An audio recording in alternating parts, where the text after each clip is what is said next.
علم کی نسبت نصیب فرمائے، اپنے دین کی نسبت نصیب فرمائے۔ دنیا میں اصل غلاظت اور گندگی ہے، صفائی کرنی پڑتی ہے۔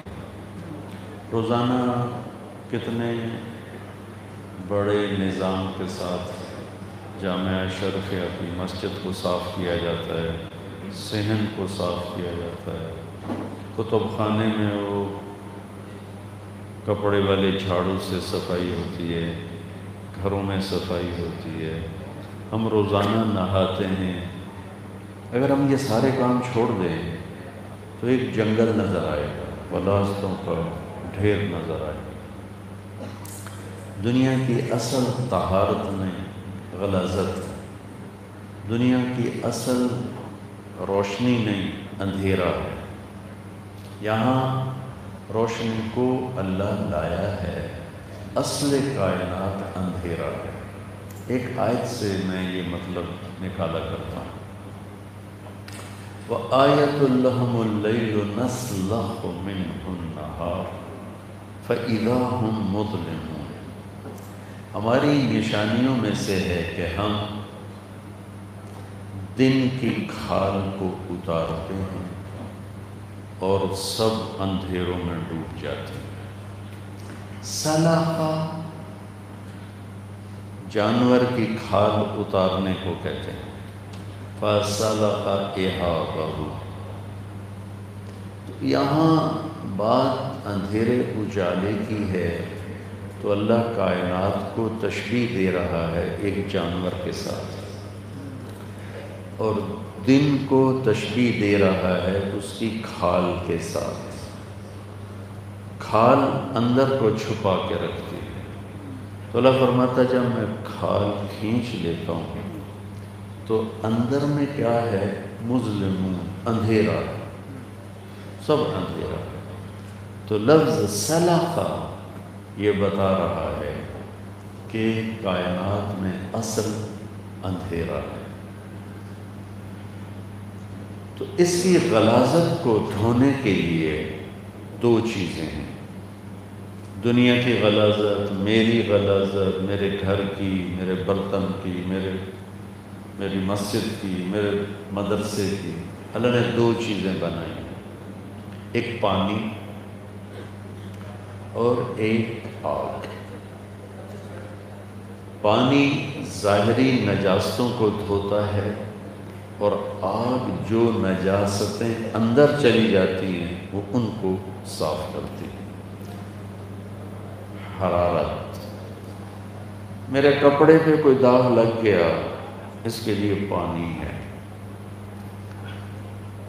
لیکن اگر لوہے میں میل بھر گیا، سونے میں، چاندی میں، تانبے میں، پیتل میں اگر میل بھر جاتا ہے تو وہ پانی سے نہیں جائے گا، جلانے سے جائے گا۔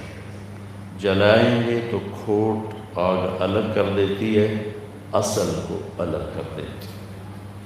تو اس کائنات کی خوبصورتی دو چیزوں سے ہے، ایک پانی، ایک حرارت، آگ۔ یہ ساری تمہید میں نے ایک آیت کے لیے آپ کی خدمت میں پیش کی ہے۔ اللہ اپنے علم کی مثال دیتا ہے پانی کے ساتھ اور آگ کے ساتھ، کہ پانی بھی صفائی کے لیے ہے اور آگ بھی صفائی کے لیے۔ پانی ظاہری صفائی کے لیے ہے اور آگ اندر کی باطنی صفائی کے لیے ہے۔ پانی میرے ظاہر کی غلاظتوں کو صاف کرتا ہے اور آگ اندر کی غلاظتوں کو صاف کرتی ہے۔ تو میں ایک آیت آپ کے سامنے پیش کرتا ہوں۔ انزل من السماء ماء فسالت اودیۃ بقدرها فاحتمل السیل زبدا رابیا۔ یہ ایک بات جہاں ختم ہو گئی۔ وَمِمَّا يُوقِدُونَ عَلَيْهِ فِي النَّارِ ابْتِغَاءَ حِلْيَةٍ أَوْ مَتَاعٍ زَبَدٌ مِثْلُهُ كَذَلِكَ يَضْرِبُ اللَّهُ الْحَقَّ وَالْبَاطِلَ۔ یہاں دوسری بات ختم ہو گئی۔ اب تیسرا اس پر مقدم، اما الزبد فَيَذْهَبُ جُفَاءً وَأَمَّا مَا يَنْفَعُ النَّاسِ فَيَمْكُثُ فِي الْأَرْضِ كَذَلِكَ يَضْرِبُ اللَّهُ الْأَمْثَالَ۔ سبحان اللہ، کیا مثال ہے، کیا حسن و جمال ہے۔ میرا گلہ ہے کہ ہمارے اہل مدارس جیسے فقہ پہ زور دیتے ہیں، منطق پہ زور دیتے ہیں، ایسے عربی پر زور نہیں دیتے۔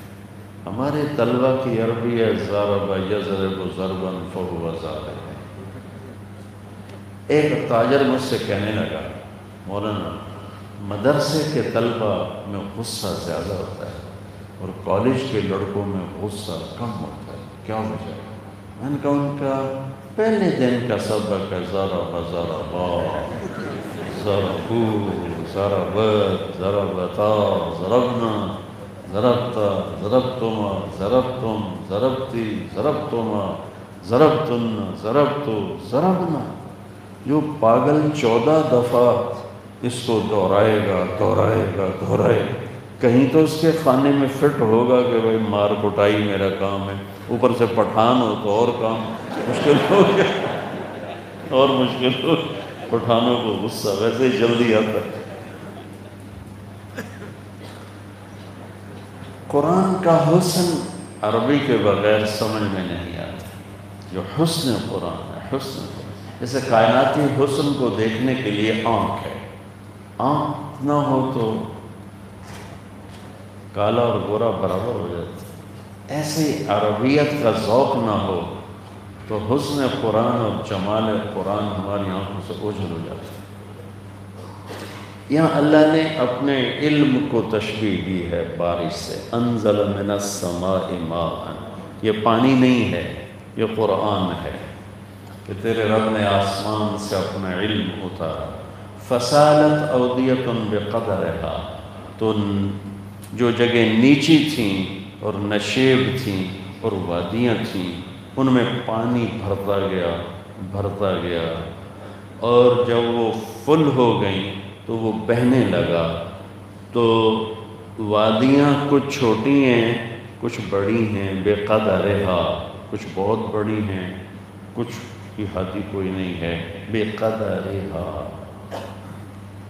اب یہاں جو بے قدرہا اور اودیہ ہے وہ زمین کی وادی نہیں اور زمین کا ظرف نہیں، بلکہ اودیہ سے مراد دل ہیں، اور بے قدرہا سے ان کی وسعت، کوئی چھوٹے دل والا، کوئی بڑے دل والا، کوئی تنگ دل والا، کسی کے پاس ہے تو الٹا ہی ہوا پڑا ہے ہی نہیں۔ اطلب قلبک فی ثلاثۃ مواطن، عند سماع القرآن وفي مجالس الذكر وفي أوقات الخلوة، فإن لم تجده في هذه المواطن فصل الله أن يمن عليك بقلب فإنه لا قلب لك۔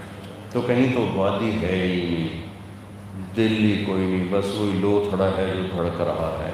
کہ 3 جگہ دل کو تلاش کرو، قرآن میں دیکھو دل لگتا ہے، ذکر کی مجلسوں میں دیکھو دل لگتا ہے، تنہائی میں دیکھو اللہ سے دل لگتا ہے۔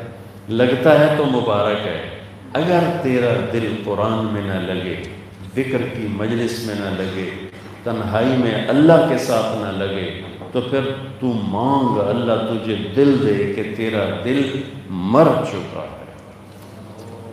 لا تعمل ابصار ولكن تعمل قلوب التي في الصدور كلا بل ران على قلوبهم ما كانوا يكسبون۔ تو انزل من السماء ماء، پانی کیا ہے؟ قرآن۔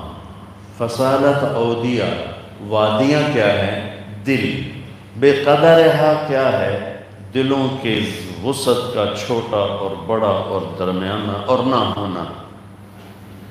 وادیوں میں کیا پڑا ہوتا ہے؟ گند پڑا ہوتا ہے، بارش زور سے آتی ہے تو سب اوپر آ جاتا ہے، اوپر آتا ہے، بارش کا ریلا آتا ہے وہ سب بہا کے لے جاتا ہے۔ اب بارش میں دیکھو گلیوں کی گندگی کیسے جا رہی ہوتی، کس تیزی سے جا رہی ہوتی، اور پھر جب مسلسل بارش ہو تو وہیں پھر صاف پانی جا رہا ہوتا ہے۔ تو میرا دل بھرا ہوا ہے بہت سے گناہوں کی نحوست سے، غلاظت سے۔ میرے رب نے آسمان سے قرآن کی بارش فرمائی، میں نے اپنا دل پیش کیا، یا اللہ اسے دھو دے، اسے دھو دے۔ اللہ تعالیٰ نے کہا آجا، چھوٹا لائے گا وہ بھی دھو دوں گا، بڑا لائے گا وہ بھی دھو دوں گا۔ تو کیا ہوتا ہے؟ فصالت، پھر اللہ بہا دیتا ہے حسد کو، بغض کو، ان لعنتوں کو بہا دیتا ہے۔ اور پھر کیا ہوتا ہے؟ ایک مثال اللہ نے اور دے دی یہاں کہ میں نے پہلے بات کی تھی کہ کچھ چیزوں کی صفائی آگ سے ہے، تو پھر اللہ ادھر گئے کہ وہ گناہ جو اندر میں اتر جاتے ہیں ان کے لیے مزید مجاہدے کی ضرورت ہوتی ہے، اور اس میں سے مجاہدے اور صبر کی کوٹھالی میں پگھلنا پڑتا ہے اور گھاٹیوں سے گزرنا پڑتا ہے، تب جا کر وہ گندگی نکلتی ہے۔ صرف بخاری پڑھنے پڑھانے سے نہیں نکلتی، اور صرف تبلیغ میں سال لگانے سے نہیں نکلتی، اس کے لیے مزید صبر کی گھاٹیوں اور اس کے کڑوے کونٹ پینے پڑتے ہیں۔ تو اللہ تعالیٰ دوسری طرف لے وَمِمَّا يُوقِدُونَ عَلَيْهِ فِي النَّارِ ابْتِغَاءَ حِلْيَةٍ أَوْ مَتَاعٍ، اور پھر تم یہ بھی کرتے ہو کہ تم زیور کے لیے اور چیز کے لیے تم سونے کو پگھلاتے ہو، کس میں؟ آگ میں۔ تانبے کو، چاندی کو، پیتل کو کس میں پگھلاتے ہو؟ آگ میں۔ تو اس میں کیا ہوتا ہے؟ زبد مثلہ او متاع تک لا کر زبد مثلہ، جیسے گندگی پانی کی اوپر چلتی ہے ایسے ہی اندر چھپی ہوئی غلاظتیں ان کو آگ، وہ آگ کیا ہے؟ وہ قرآن کی تعلیم ہے، وہ قرآن کا بتایا ہوا صبر ہے، انسان کو سر سے لے کر پاؤں تک ایسے آگ بنا دیتا ہے، پھر اس کے اندر گندگیاں جلتی ہیں، بھنتی ہیں، اور وہ بھی غلاظت بن کر باہر نکل جاتی ہیں۔ عربی میں سونار کو پتہ کیا کہتے ہیں؟ سونارے، عربی میں سونار کو فتان کہتے ہیں۔ فتان، سب سے زیادہ فتنہ پھیلانے والا۔ نہیں، یہ مطلب ثانوی ہے۔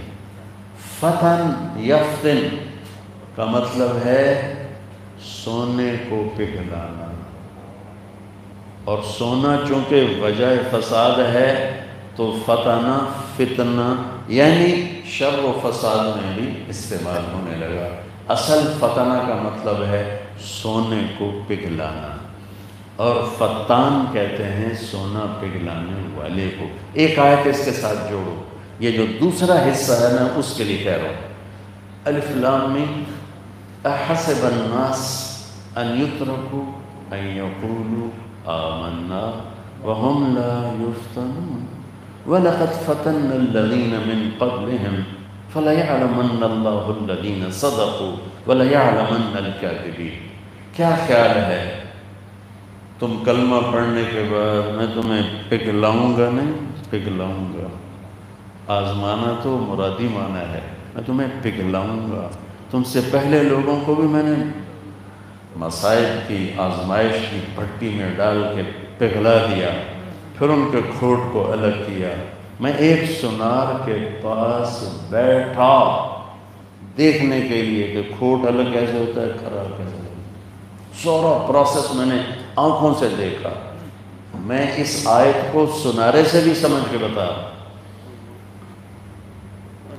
کہ اس نے وہ 1 تولے کی ڈلی تھی، وہ شدید گرمی کے دن تھے، میں پسینے پسینے ہوا پڑا، ان کا تو کام تھا۔ تو وہ آہستہ آہستہ جب پگھلنا شروع ہوا تو اس کے اوپر سیاہی آنا شروع ہوئی، پھر جو بالکل پگھل گیا تو پوری ایک تہ سیاہی کی ادھر چلی گئی، سونا ادھر چلا گیا۔ وَلَقَدْ فَتَنَّا الَّذِينَ مِن قَبْلِهِمْ فَلَيَعْلَمَنَّ اللَّهُ الَّذِينَ صَدَقُوا وَلَيَعْلَمَنَّ الْكَاذِبِينَ۔ تو وَمِمَّا يُوقِدُونَ عَلَيْهِ فِي النَّارِ ابْتِغَاءَ حِلْيَةٍ أَوْ مَتَاعٍ، جو تم سونے چاندی کو پگھلا کر سامان بناتے ہو، زیب و زینت بناتے ہو، زَبَدٌ مِثْلُهُ، ویسا ہی گند ہوتا ہے جیسے پانی کے اوپر گند ہوتا ہے۔ اور جب تم اس بھٹی سے گزر جاتے ہو تو پھر کیا ہوتا ہے؟ اما الزبد فیذهب جفاء، وہ جو میل کچیل، کچھ اندر کا کچھ باہر کا، وہ سارا بہہ جاتا ہے۔ وَأَمَّا مَا يَنْفَعُ النَّاسَ فَيَمْكُثُ فِي الْأَرْضِ، اور وہ جو نفع بخش ہوتا ہے وہ سینے میں، دل میں جگہ پکڑ لیتا ہے۔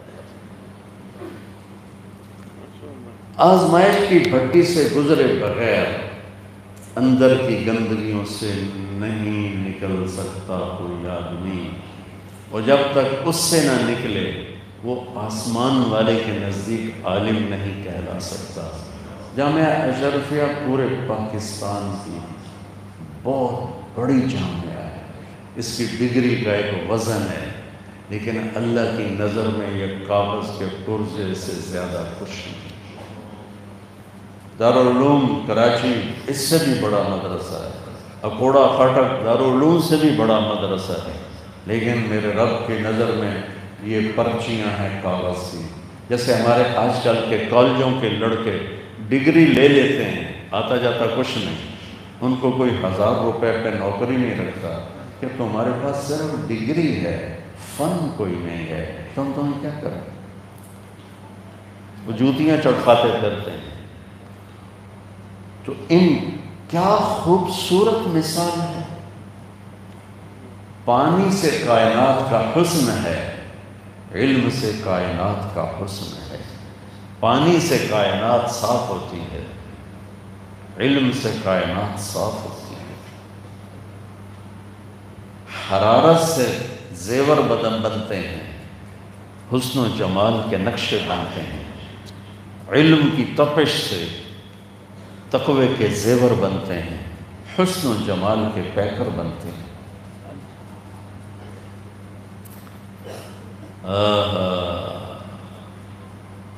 عطاء بن ابی رباح مکے کے مفتی، اور سلیمان بن عبد الملک ایسے سامنے بیٹھتا تھا عطیات کی شکل، اور کون تھے؟ حبش۔ کیسے تھے؟ نابینا، اور کیسے تھے؟ چپی ناک، اور کیسے تھے؟ ایک ہاتھ بھی ضائع تھا، اور کیسے تھے؟ ایک پاؤں بھی ضائع تھا۔ اسود اعمی افطس اشل اعرج، لیکن وہ علم والا حسن اندر آ گیا تھا تو وقت کا بادشاہ یوں بیٹھتا تھا۔ ہمارے بچوں کے پاس صرف کاغذ کی ڈگری ہے، اس لیے نہ دنیا والے عزت دیتے ہیں، نہ آسمان سے کوئی فیصلہ اترتا۔ تو کیا میرے رب نے مثال سے ہمیں سمجھائی ہے بات کہ تمہیں اس پانی میں نہانا، لیل و نہار قرآن بنانے پڑے گے۔ قرآن علم صرف قرآن و حدیث کا نام ہے، فقہ تو اس سے مستنبط مسائل قانون ہے، قانون شریعت بن گیا۔ پاکستانی قانون پڑھو کوئی ایمان بڑھتا ہے؟ اس شریعت کا قانون پڑھو کیا ایمان بڑھے گا؟ نماز میں 13 فرض ہیں، 13 واجب ہیں، اس سے کیا ایمان بڑھتا ہے؟ طہارت کے مسئلوں سے ایک مثال دے رہا ہوں، قرآن کے تذکروں سے ایمان بڑھتا ہے، حدیث کے تذکروں سے ایمان بڑھتا ہے۔ ابو زرع سکرات الموت میں تھے، بے ہوش تھے، ان کو کلمہ پڑھانا کیسے کیا گیا؟ کیا کیا گیا؟ ہوش تو ہے نہیں کہ حضرت استاد محترم کلمہ پڑھ لیں، یہ تو ویسی طریقہ نہیں۔ تلقین کا کیا مطلب ہوتا ہے؟ بیٹھ کے لوگ کلمہ شروع کرتے ہیں تو جانے والا بھی پڑھ لیتا ہے، اب یہ تو بے ہوش تھے، تو ان کو کلمہ کیسے یاد دلا؟ تو سبحان اللہ، علم بھی کیا چیز ہے۔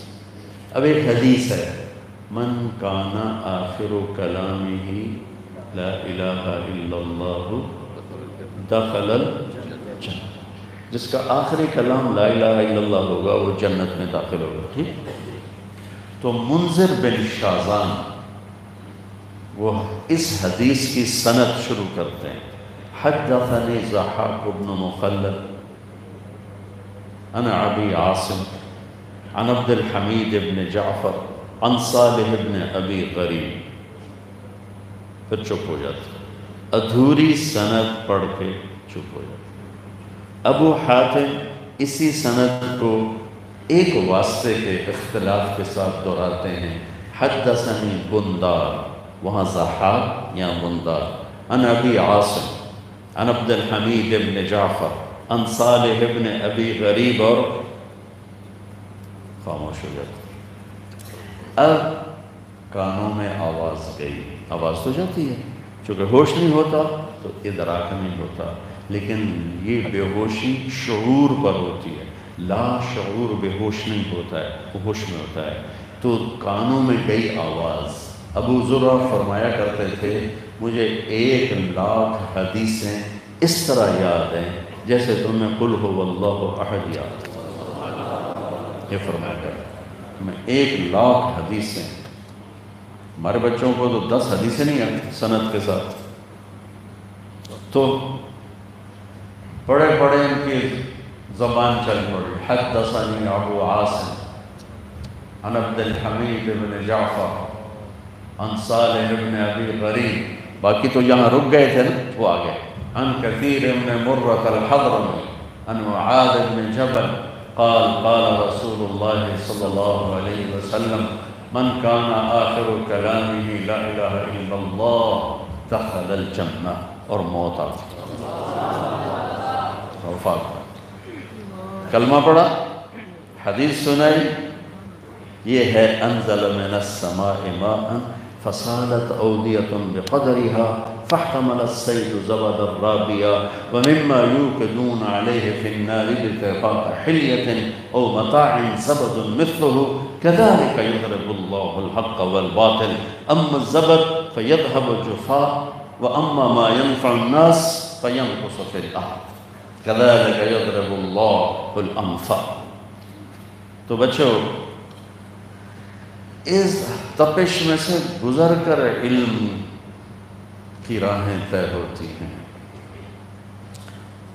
یہ مشقتوں کا بھرا ہوا راستہ ہے۔ جب اس طرح کوئی نوجوان نکلتا ہے تو وہ کیسا عالم بنتا ہے، ساتھ ہی قرآن نے بتا دیا۔ ہم حسنین کی ڈگری دیتے ہیں، حضرت والا جامعہ اشرفیہ کی ڈگری دیتے ہیں کہ ہم تصدیق کرتے ہیں فلاں بن فلاں ہمارے پاس پڑھا اور اچھی سیرت گزاری اور آئندہ بھی اچھی سیرت کی ہم امید رکھتے ہیں، تلقین کرتے ہیں، ایسے الفاظ ہوتے ہیں کم و بیش۔ میرے رب نے پہلے بتایا کہ علم لیا کیسے جاتا ہے، یہ پہلے بتایا کہ علم لیا کیسے، یہ صبر کا راستہ ہے اور یہ جھیلنے کا راستہ ہے، یہ دل کو صاف، جس دل میں ذرہ بھی کسی کے برابر میں نفرت ہوگی وہاں علم کا دروازہ بند ہو جائے گا۔ وہ نفرت قومی ہو، لسانی ہو، معاملات کی ہو، کسی رشتے کی ہو، یا مذہب کی بنیاد پر بھی نفرت ہوگی، دروازہ بند ہو جائے گا۔ اللہ تعالیٰ نے تم سب لوگوں کو طبیب بنایا ہے، تمہارے پاس مریض آئے تم اس سے کہو نہیں تو شراب پیتا ہے میں تیرا علاج نہیں کروں گا، تو کتنا بڑا یہ گمراہی کا فیصلہ ہوگا۔ اللہ نے تمہیں حق کی روشنی دی ہے، جو بھٹکے ہوئے ہیں تم انہی سے ہی نفرت شروع کر دو، تو تم نے کیا پڑھا ہے؟ حق۔ جس کو اللہ نے حق کی دولت دی اس کی پہلی نشانی ہے کہ وہ بے چین ہو جاتا ہے لوگوں کے لیے کہ ہائے اللہ یہ ہدایت پہ کیسے، ہدایت پہ کیسے۔ تو جب اس طرح سے علم کا راستہ طے ہوتا ہے تو کیسا عالم تیار ہوتا ہے؟ اس کے پاس 9 صفتیں ہوتی ہیں، جس کو اللہ نے بتایا کہ اس کے پاس ڈگری تو کوئی نہیں ہوتی، سند بھی نہیں ہوتی، لیکن میں سند دے کے اس کو پاس کرتا ہوں کہ جو میرے بتائے طریقے پر علم کے راستے پہ چلتا ہے اس کے پاس 9 صفات ہوتی ہیں۔ 3 آیت چھوڑ کے ساتھ ہی آگے چلے جاؤ۔ أَفَمَنْ يَعْلَمُ أَنَّمَا أُنزِلَ إِلَيْكَ مِنْ رَبِّكَ الْحَقُّ كَمَنْ هُوَ أَعْمَى إِنَّمَا يَتَذَكَّرُ أُولُو الْأَلْبَابِ۔ اچھا، یہ تقابل ہے جی، یہ ضدین کا تقابل نہیں ہے۔ الظل ولا الحرور لا يستوي صحاب النار و صحاب الجنہ۔ یہاں ہے ما انزل الیک من ربک الحق کو جاننے والا اور اندھا برابر ہو سکتے ہیں، کوئی تقابل بنتا نہیں۔ ایک اندھا بھی بڑا عالم ہو سکتا ہے۔ بن باز رحمۃ اللہ علیہ کتنے بڑے علمی شخصیت تھے، میں نے ان کے فتاویٰ پڑھے، ایک فتویٰ حدیث سے بغیر، ایک فتویٰ قرآن کی آیت حدیث سے پاک، قرآن کہہ ہے جو نبی نے۔ تو یہاں یہ کیا ضد بنتی ہے کہ جو آسمان سے اترے علم کو جانتا ہے وہ ہے دیکھنے والا، اور جو نہیں جانتا وہ اندھا ہے، چاہے اس کی لاکھوں آنکھیں ہیں۔ وہ کون لوگ ہوتے ہیں؟ وہ کون سے نوجوان ہوتے ہیں، بڑے ہوتے ہیں؟ ان کی پہلی صفت الذین یوفون بعہد اللہ، وہ اللہ سے کیے گئے عہد و پیمان کو نبھاتے ہیں۔ وہ اللہ سے کیے گئے عہد و پیمان کو نبھاتے ہیں۔ یوفون بعہد اللہ لا الہ الا اللہ، شمی گویم مسلمانم بلرزم کہ دانا مشکلات لا الہ۔ ان کی پہلی نشانی کہ وہ اللہ کو پہچانتے ہیں اور وہ اللہ سے کیے گئے وعدے نبھاتے ہیں۔ ان کی دوسری نشانی وَلَا يَنْقُضُونَ الْمِيثَاقَ، وہ اللہ اور اللہ کے بندوں سے کیے گئے وعدے نہیں توڑتے، عہد و پیمان نہیں توڑتے۔ یہ ان کی اونچائی، بڑائی، اخلاق کی اعلیٰ چیز ہے۔ تیسری کیا ہے؟ وَالَّذِينَ يَصِلُونَ مَا أَمَرَ اللَّهُ بِهِ أَنْ يُوصَلَ۔ جتنا زور اللہ نے اس آیت میں وزن ڈالا ہے، اتنا آگے کسی صفت میں اتنا وزن نہیں ڈالا جتنا اس صفت میں وزن ڈالا ہے۔ ما امر اللہ بہ ان یوصل، حالانکہ اللہ نے امر کیا نماز، اللہ نے امر کیا صبر، اللہ نے امر کیا انفاق، یہاں صرف کہا ہے والذین یصلون ما امر اللہ بہ ان یوصل، جو ان کے ساتھ صحیح سلوک رکھتے ہیں، جن کے بارے میں اللہ نے کہا کہ سلوک رکھو۔ کون؟ رشتہ دار، جو ان رشتہ داروں کے ساتھ اچھا کرتے ہیں جن کے بارے میں اللہ نے کہا ان کے ساتھ اچھا کرو، وہ چاہے برا بھی کریں۔ پہلا جھگڑا 2 سگے بھائیوں کا تھا اور انتہا قتل پہ پہنچی تھی، حابیل و قابیل۔ اسی میں یہ ایک خاموش پیغام تھا کہ تمہیں اپنوں سے بڑے دکھ دیکھنے پڑے۔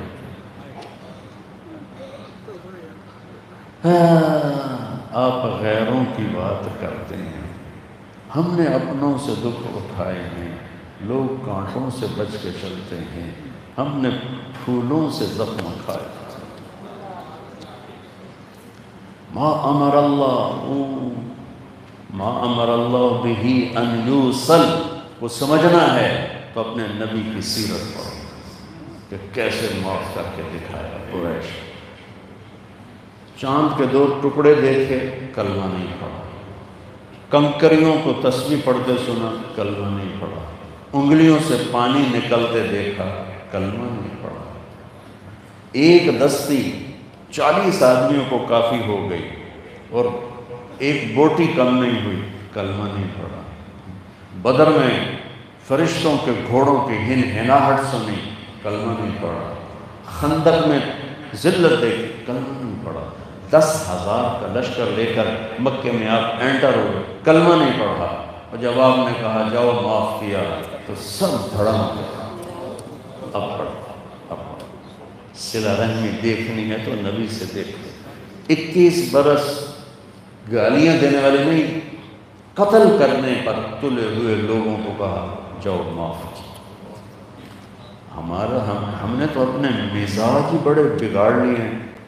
میں عالم ہوں، مجھے اس نے اوئے کر کے بلایا، اوئے کر کے.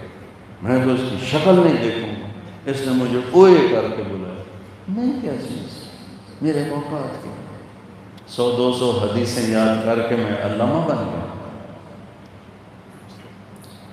ما امر اللہ بہ ان یوصل. بڑوں سے بھی کہتا ہوں، آپ سے بھی، اگر یہ صفت آپ کے میرے قابو میں آ گئی، وہاں سے اللہ کے دروازے کھلیں گے جہاں سے وہم و گمان بھی.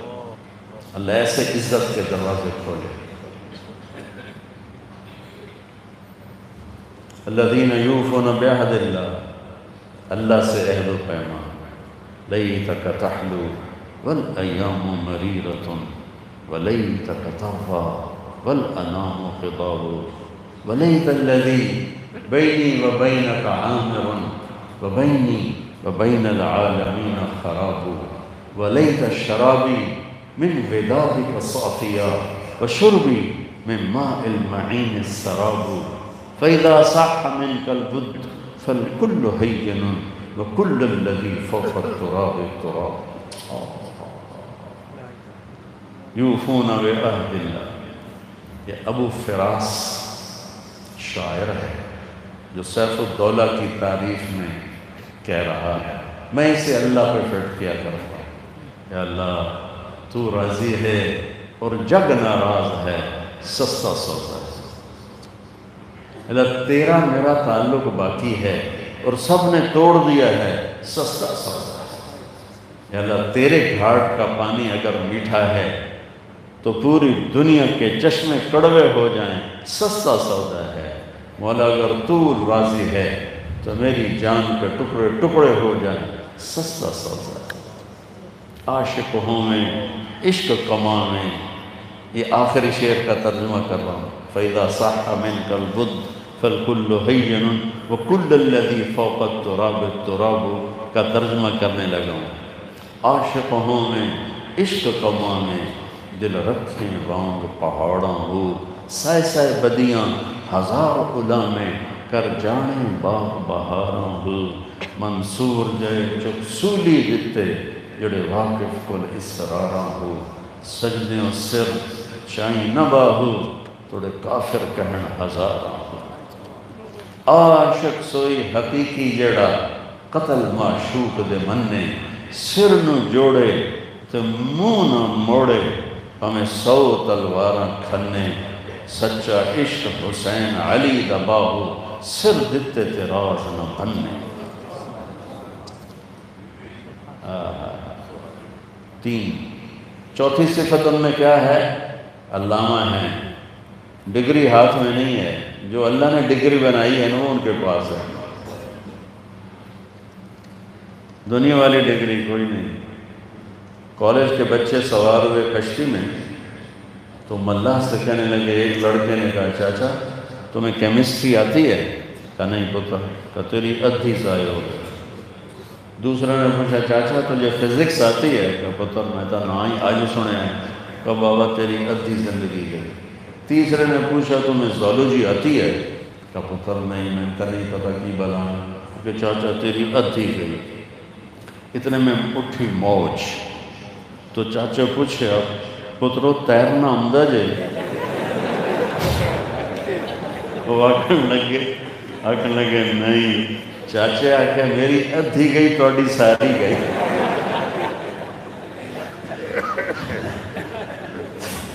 تو یہ ہمارے بچوں کے پاس وہ ڈگریاں ہیں کہ جو ساری زندگی لے کے پھرتے رہتے ہیں. کون پوچھتا ہے؟ میں قرآن سے آپ کو سند نکال کے دے رہا ہوں. قرآن کی سند لے رہا جو مرضی لے. چوتھی سند ان کی کیا ہے؟ وَيَخْشَوْنَ رَبَّهُمْ، اللہ سے حیا. ایک ہے گناہ چھوڑنا خوف کی وجہ سے، یہ بھی ایمان ہے. خوفاً و طمعاً. ایک ہے گناہ چھوڑنا اس سے حیا کی وجہ سے کہ اللہ دیکھ رہا ہے، سبحان اللہ، یہ اعلیٰ درجہ ہے۔ تو چوتھی بات ان کی کیا ہے کہ انہیں اپنے اللہ سے حیا، وہ سر بھی اوپر نہیں اٹھاتے شرم کی وجہ سے۔ پانچویں صفت کیا ہے؟ وَيَخَافُونَ سُوءَ الْحِسَابِ، کہ وہ قیامت کے دن کے حساب سے ڈرتے ہیں۔ چھٹی صفت کیا ہے؟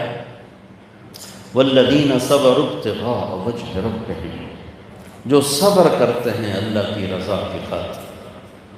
پی جا ایام کی تلخی کو بھی ہنس کے ناصر، غم کو سہنے میں بھی قدرت نے مزہ رکھا۔ آہ نہ کر، آہ نہ کر، کیا کروں؟ لبوں کو سی، عشق ہے دل لگی نہیں، سینے پہ تیر کھائے جا، آگے قدم بڑھائے جا، یعنی زبان حال سے کہہ دے کہ ہاں ستائش۔ آپ کو دنیا میں تکلیف دینے والے زیادہ ملیں گے اور سکھ پہنچانے والے ڈھونڈے سے بھی نہ ملیں گے۔ تو پھر یہ عالم کیا کرتا ہے؟ یہ صبر کرتا ہے۔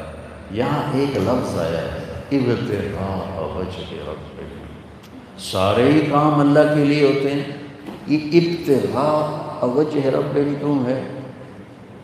کہ صبر بڑا مشکل ہوتا ہے، تو پھر اللہ اشارہ کر رہا ہے وہ میری خاطر کرتے ہیں۔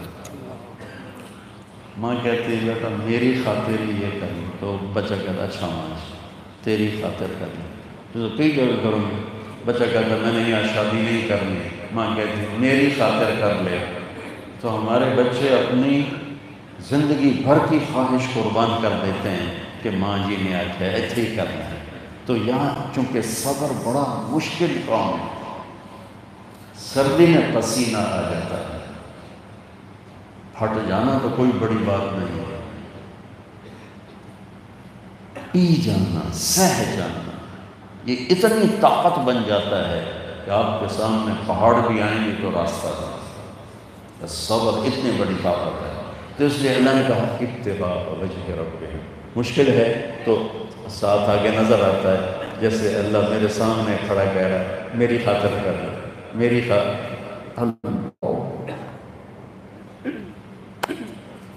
میری خاطر کر لے، سبحان اللہ۔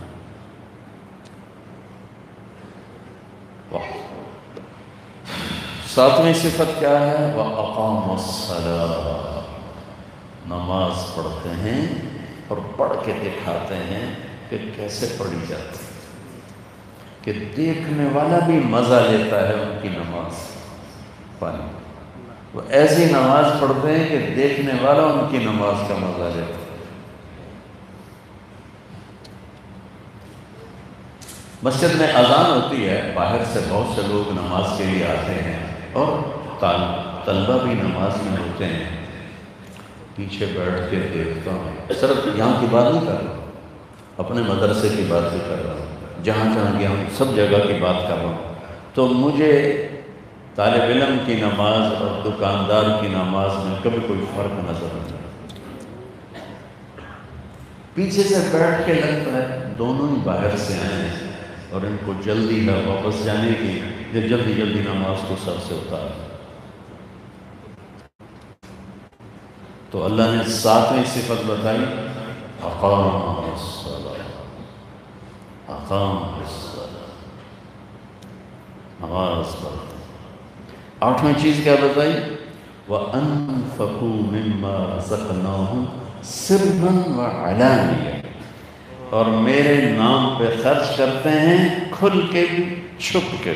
یاد رکھنا، یاد رکھنا، اللہ کی بخیل سے، کنجوس شوم سے کبھی دوستی نہیں لگ سکتی، چاہے علامہ ہو، چاہے بادشاہ ہو، چاہے تہجد گزار ہو، چاہے روزے دار ہو، بخیل سے اللہ دوستی پاتا نہیں اور سخی سے دوستی توڑتا نہیں، چاہے وہ فاسق و فاجر ہو۔ شیطان کہتا ہے مجھے جتنا فاسق سخی سے ڈر لگتا ہے اتنا بخیل عابد سے ڈر نہیں لگتا، کہ مجھے یہ خطرہ رہتا ہے کہ اس کی سخاوت اسے بچا کے لے جائے گی، اور عبادت گزار سے مطمئن ہوتا ہوں اس کا بخل اسے گرائے گا جہنم۔ تو بچوں، صحیح بات، ہمارے طلبہ بیچارے اکثر غریب ہوتے ہیں، بلکہ سارے ہی ایسے ہوتے ہیں، تو تم پیسہ نہیں خرچ کر سکتے ہو تو ایک اور صدقہ لگاتا ہوں، کسی کو تکلیف نہ ہو، جس کو مسکرا کے ملو، یہ بھی صدقہ۔ ابن فی وجہ اخیک صدقہ، تیرا بھائی کے سامنے بولنا بھی صدقہ ہے۔ اللہ سے سخاوت مانگو، اللہ سے سخاوت مانگو۔ بخیل ایک بڑے زمانے کے بعد اللہ نے جنت الفردوس، باقی جنتیں بنائیں کونی فکانا، جنت الفردوس کو اپنے ہاتھوں سے بنایا۔ عام جنت کی حور اتنی انگلی سورج کو مولانا اتنی تو سورج نظر نہیں آئے، تو جنت الفردوس والی کیسی ہو؟ عام جنت کی حور 100 جوڑے پہنتی ہے، 100 جوڑے، 100 جوڑے اٹھاتی کیسے ہے؟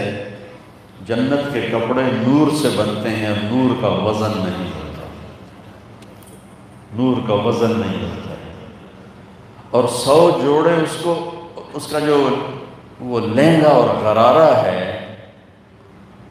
وہ 3 میل کے دائرے میں گھومتا ہے، 3 میل کے دائرے میں۔ یہ عام جنت بتا رہا ہوں، عام جنت، تو جنت الفردوس، جنت الفردوس، اور اس کا قد 130 فٹ، جامعہ اشرفیہ کے مینار سے بھی لمبا۔ ایک نوجوان کہنے لگا، مولانا اتنے لمبے قد کی کیا ضرورت، یہ کافی؟ میں نے کہا تو اگر 5.25 فٹ کا جنت میں گیا، تیری بیوی ہے 130 فٹ، وہ تجھے جیب میں ڈال کے بھول ہی جائے گی کہ کہاں ہے۔ یہ مولانا فضل الرحیم کو اندر والی جیب میں ڈال لے اور مولانا کھنڈا کھڑکاتے رہیں، اس کو تو سنائی نہیں دے گا کہ میرا شوہر نامدار ہے کس جیب میں، نکال کے لوریاں دے گی۔ جو بے وقوف، آدم علیہ السلام کا قد 130 فٹ تھا، حضرت حوا کا قد 130 فٹ تھا۔ یہ ٹائم کے ساتھ گھستے ہمارا یہ حال ہو گیا۔ ایک زمیندار نے مراسی سے کہا میرے گھوڑے کو مالش کرو۔ مراسی بڑی نازک قوم ہوتی، وہ اس کے سامنے تو کرتا رہا۔ جب زمیندار اٹھ کے گھر گیا، وہ سو گیا، سویا تو چور گھوڑا لے گیا۔ صبح اس کی آنکھ کھولی تو گھوڑا غائب۔ انہوں نے کہا بھائی آج میری خیال ہے۔ وہ بھاگا اپنے گھر گیا، خرگوش کو لا کے اس کو رسے سے باندھ کے اس کی مالش شروع کر دیا۔ تھوڑی دیر تو زمیندار باہر نکلا، کرموا کہ جی وہ میرا گھوڑا کی دے کہ سائیں اے کھلوتا ہے۔ اسے کہو تیرا بیڑا بڈھے، یہ گھوڑا ہے؟ بیٹا خرگوش ہے۔ نہیں سائیں گھوڑا ہے۔ ساری رات مالش کی ہے کہ گھس گھس گھس گھس گھس خرگوش۔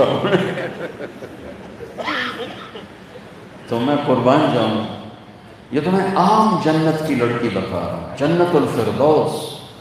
میرے رب نے جب مکمل کی تو اس سے کہا انطقی، جنت الفردوس کو بولو۔ اس نے کہا قد افلح المؤمنون، ایمان والے فلاح پا گئے۔ تو اس کے جواب میں اللہ نے فرمایا وعزتی وجلالی لا یجاورنی فیہ بخیل، مجھے میرے عزت و جلال کی قسم تیرے اندر کوئی بخیل داخل نہیں ہوتا، نہ مرد نہ عورت، کوئی کنجوس بخیل شوم تیرے اندر داخل نہیں ہوتا، نہ مرد نہ عورت۔ وَأَنفَقُوا مِمَّا رَزَقْنَاهُمْ سِرًّا وَعَلَانِيَةً، لگاؤ اللہ کے نام پہ لگاؤ، واپس آئے گا، واپس آئے گا۔ اللہ اتارتا ہے، 9ویں صفت کیا ہے؟ وَيَدْرَؤُونَ بِالْحَسَنَةِ السَّيِّئَةِ، سبحان اللہ، جو برائی کا جواب برائی سے نہیں دیتے۔ یہ عجب لفظ ہے، درأ، جواب دینا نہیں ہے، درأ مٹا دینا ہے، مٹا دینا۔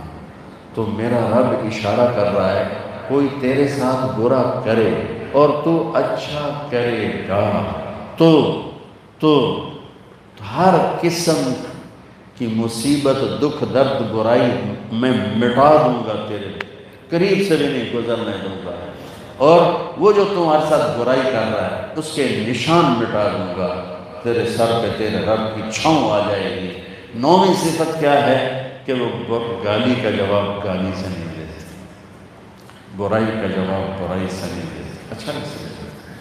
اور یہ جواب دینا نہیں ہوتا کہ وہ درا ہے، مٹا دینا، ایسا سلوک کرتے ہیں کہ وہ برائی کا نشان مٹا دیتے ہیں، جس سے اگلا شرمندہ ہو کر پاؤں میں پڑ جاتا ہے۔ امام زین العابدین جگر گوشہ رسول کے بیٹے تھے، خود جگر گوشہ رسول، ان کے آدمی گالیاں دینے لگے۔ ناصریت شروع سے آج بھی ہے، پہلے بھی تھی، آئندہ بھی رہے۔ وہ یوں کر کے بیٹھ گئے، وہ یوں سمجھا کہ ان کو پتہ ہی نہیں میں ان کو گالیاں دے رہا ہوں، تو سامنے سے آ کر کہنے لگا ایاک انی، تو تجھے گالیاں دے رہا ہوں، کوئی جواب تو دے۔ انہوں نے کہا وعنک اغضی، میں بھی تمہیں ہی معاف کر رہا ہوں، کیا جواب؟ تو نے وہیں پاؤں پکڑ لیا اور چومنا شروع کر دیا پاؤں، اور کہا اہل البیت ایسے ہی ہوتے ہیں، اہل البیت کذالک اہل البیت، کذالک اہل البیت، کذالک اہل البیت، اہل البیت کی یہی شان ہوتی ہے۔ میرے عزیزو، یہ نوٹ میں سب کو دوبارہ دہرا کے بعد ختم کر رہا ہوں کہ اگر اللہ کی بارگاہ میں اپنی سند کو قبول کروانا ہے تو اس سند پہ 9 صفتیں نقش کر کے مرنا ہوگا۔ الذین یوفون بعہد اللہ، اللہ سے عہد کے سچے، ولا ينقضون المیثاق، لوگوں سے وعدے کے پکے۔ اب دیکھیں نہیں بازاروں میں کیا ہو رہا ہے، ریٹ چڑھ جائے تو مکر جاتے ہیں، ریٹ گر جائے تو مکر جاتے ہیں، اسی پاؤں پہ صاف انکار کر دیتے چند ٹکے کی خاطر۔ کیا صفت ہے؟ لا ينقضون المیثاق، عہد و پیمان نہیں توڑتے۔ تیسرے والذین یصلون ما امر اللہ بہ ان یوصل، جو رشتہ داروں سے اچھا سلوک کرتے ہیں۔ چوتھی ویخشون ربہم، اللہ سے حیا کرتے ہیں۔ پانچویں ویخافون سوء الحساب، حساب کی سختی سے۔ چھٹی والذین صبروا ابتغاء وجہ ربہم، جو اللہ کے لیے صبر کرتے ہیں۔ ساتویں اقاموا الصلاۃ، اور نماز پڑھتے ہیں۔ آٹھویں وانفقوا مما رزقناہم سرا وعلانیہ، کھل کے چھپ کے خرچ کرتے ہیں۔ ویدرؤون بالحسنۃ السیئۃ، اور برائی کا جواب برائی سے نہیں، اس طرح اس کو مٹاتے ہیں، جواب خوبصورت دے کر کہ برائی کا نشان مٹ جاتا ہے۔ ان کو کیا ملے گا؟ ان کو کہیں بھی کوئی جگہ نہ ملے تو اللہ کہتا ہے اولئک لہم عقبی الدار، انہی کے لیے تو میں نے جنت بنائی ہے، اور انہیں کے لیے بنائی۔ اور کون سی جنت؟ چھوٹی یہ علماء کی بات ہو رہی ہے، عام آدمی کی بات نہیں ہو رہی۔ کون سی جنت؟ جنات عدن یدخلونہا، جنت الفردوس کے 2 نام ہیں، جنت عدن اور جنت الفردوس۔ تو اللہ کے نبی نے دونوں استعمال کیے، قرآن نے بھی استعمال کیے ہیں۔ تو اللہ کہہ رہا ہے جنات عدن یدخلونہا۔ ایک بہت بڑا فرق جنت الفردوس اور باقی جنتوں کا، سارے جنتی اللہ کا دیدار کریں گے جمعہ 8 دن کے بعد، اور جنت الفردوس والے اللہ کا دیدار کریں گے صبح و شام، صبح و شام۔ اور ایک عجب حدیث سنو، میرے نبی نے فرمایا اللہ لوگوں کو دیدار عام کرائے گا اور ابو بکر کو دیدار خاص کرائے گا۔ ان اللہ یتجلی للناس عامۃ ولی ابی بکر خاصۃ۔ وہاں جائیں گے اور کون ہوگا؟ وَمَنْ صَلَحَ مِنْ آبَائِهِمْ، ماں باپ کو لے جائیں گے، وَأَزْوَاجِهِمْ، بیویوں کو لے جائیں گے، وَذُرِّيَّاتِهِمْ، اپنے بچوں کو بھی لے جائیں گے، وَالْمَلَائِكَةُ يَدْخُلُونَ عَلَيْهِمْ مِنْ كُلِّ بَابٍ، اب فرشتوں کا پروٹوکول آئے گا، تھوڑا سلام علیکم سلام علیکم، تو یہ ان سے پوچھیں گے حیران ہو کر، ارے بھائی آپ لوگ نورانی مخلوق، ہم مٹی کی مخلوق، تم ہمیں سلام کیوں کر رہے ہو، کیوں کر رہے ہو؟ اس کا جواب وہ دیں گے، بما صبرتم، بما صبرتم، بما صبرتم، وہ جو تم نے لاہور میں صبر کیا، ہند سندھ کراچی ملتان پشاور میں صبر کیا، یہ اس کا صلہ ہے کہ آج ہم آپ کو سلام کرتے ہیں۔ اچھا، عزت ملنا بڑا نشہ ہوتا ہے، تو فرشتوں کے سلام کا نشہ ابھی باقی ہوگا، اس کی لذت اٹھا رہے ہوں گے کہ ایک دم میرے اللہ کا عرش کھلے گا اور اللہ خود سامنے آ کر کہے گا سلام قولا من رب رحیم۔ واہ واہ میرے بندو، تمہارا رب تمہیں سلام پیش کرتا ہے۔ پھر جنت بھی بھول جائے گی، فرشتوں کا سلام بھی بھول جائے گا، سب کچھ بھول جائے گا، بیٹھے رہیں تصور جانا کیے کھلے۔ تو اللہ تعالیٰ فرمائے گا حل رضیتم، خوش ہو، راضی ہو؟ کہیے یا اللہ وما لنا لا نرضى، یا اللہ ناراض ہونے والی گرمی کو نہیں رہے گی، وقد اعطیتنا ما لم تعط احدا من خلقک، تو نے وہ کچھ دے دیا جو کسی کو نہیں دیا۔ تو پھر اللہ کہے گا افلا اعطیکم بافضل من ذلکم، اب جنت سے اعلیٰ چیز دوں، جنت سے بھی اعلیٰ چیز دوں۔ تو ایک دوسرے کو ایسے دیکھیں گے، اللہ کیا ہے جنت سے، جنت سے، جنت سے، سرگوشیں شروع ہو جائیں گی، جنت سے کیا ہے؟ تو کہے گا یا اللہ ایو شیء افضل من ذلک، جنت سے اعلیٰ کیا چیز ہے؟ تو اللہ کہیں گے وحل علیکم رضوانی فلا اسخط علیکم ابدا، جاؤ آج میں راضی ہو گیا، اب ناراض۔ یہاں ایک عجیب واقعہ ہوتا ہے، جب وہ اللہ کو دیکھیں گے اور اللہ تعالیٰ کہیں گے جو میں راضی ہو گیا، تو یہ سب جنتی مرد عورت کہیں گے بمے انبیاء، یا اللہ ہمیں نہیں پتا تھا آپ اتنے جمال والے، حسن والے، کمال والے، ہماری نمازیں تو تھیں پر بڑی بے حضوری بے کیفی کی تھی، تو جیسے ہم لاہور میں بن دیکھے آپ کو سجدہ کرتے رہے، ہمیں اجازت دے کہ ہم تجھے دیکھ کر